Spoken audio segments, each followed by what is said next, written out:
महाराष्ट्र सध्या आयसीयू मध्ये आहे अशा शब्दात राज ठाकरेंनी सरकारवर हल्लाबोल केला। हा विकास नाही तर सूज आहे, मूळ गोष्टींकडे अजून दुर्लक्ष होत आहे असं राज ठाकरे म्हणाले। भाजपची परिस्थिती काँग्रेससारखी होईल असं देखील राज ठाकरे यांनी म्हटले।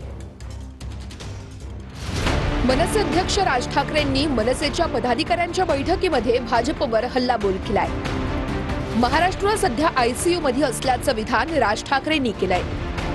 विकास नाही ही सूज असल्याचं म्हणत राज ठाकरेंनी भाजपवर टीका केली आहे। तर सत्तेतल्यांनाही एक्सपायरी डेट असते असं म्हणत काँग्रेसचा दाखला देत राज ठाकरेंनी सत्ताधाऱ्यांवर हल्लाबोल केलाय। आजची जी महाराष्ट्रातली जी सगळी परिस्थिती आहे, महाराष्ट्रात सध्या आयसीयू मध्ये आहे। जे काही परिस्थिती आहे त्याला आपण बाळसं नाही म्हणू शकत, त्याला सूज म्हणू शकतो। आणि इतकी विचित्र घाणेरडी सूज आहे, त्याच्यामध्ये अनेकांना असं वाटतं की जे काही चालू आहे हे कायमस्वरूपी आहे। कायमस्वरूपी काहीच नसतं। प्रत्येक गोष्टीला एक एक्सपायरी डेट असते। तशी आता जे सत्तेमध्ये आहे त्यालाही एक्सपायरी डेट असणारच आहे। त्याच्यामुळे कुठचीच गोष्ट कायमस्वरूपी नसते। काँग्रेस ज्या वेळेला सत्तेमध्ये होती त्यावेळेला अनेकांना असं वाटायचं की आता काँग्रेसला कोण हलवणार। हल्लीच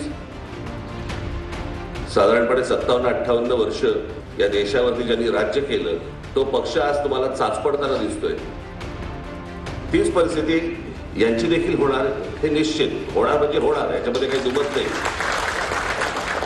काय होते, डेव्हलपमेंट म्हणजे रस्ते बांधणं, फ्लायओव्हर बांधणं आणि ब्रिजेस बांधणं, याला आपण प्रगती म्हणतो।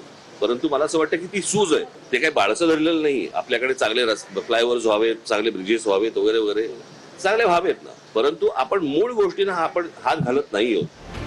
तर जनतेची सेवा करणाऱ्यांना कधीही एक्सपायरी डेट नसते असं म्हणत भाजपनं राज ठाकरेंना उत्तर दिलंय। जे जनसेवा करतात, जे लोकांमध्ये असतात, त्यांना कधीही एक्सपायरी डेट नसते। राज ठाकरे यांचे स्लिप ऑफ टंग झाला असेल। राज ठाकरे यांना म्हणायचं असेल की महाराष्ट्र नवनिर्माण सेना आयसीयू मध्ये आहे। बुधवारी उपमुख्यमंत्री शिंदेंची भेट घेतली ही राजकीय विषयांवरती नव्हती असं म्हणत राज ठाकरेंनी टीका करणाऱ्यांना उत्तर दिलंय। कोणी एकमेकांना भेटणं म्हणजे प्रत्येक वेळेला काहीतरी त्याच्याबद्दल राजकारण शोधायचं आणि त्याच्यातनं काहीतरी युत्या, आघाड्या। आणि दुसरी गोष्ट म्हणजे निवडणुका संपलेल्या आहेत आता, आज ते सत्तेवरती आहेत। आम्हाला जर काही समजा सजेशन्स द्यायचे असतील, जर काही चांगल्या गोष्टी करून घ्यायच्या असतील तर त्याच्यासाठी भेट व्हायला नको की प्रत्येक वेळेला त्याच्यातनं काहीतरी आपल्याला शोधलंच पाहिजे, प्रत्येक वेळेला काहीतरी त्याच्यातनं आपण राजकारणच शोधलं पाहिजे, अशी काही आवश्यकता नाहीये।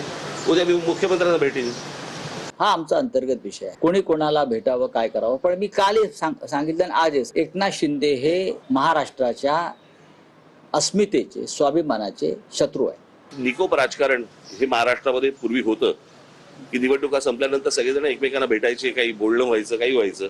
या सगळ्या गोष्टी आता संपलेल्या आहेत, बंद झालेल्या आहेत। आणि प्रत्येक गोष्ट ही तुमच्याकडे तिरस्कारानेच सगळ्या गोष्टी आपल्याकडे पाहिल्या जातात, हे असं बघून नाही चालणार।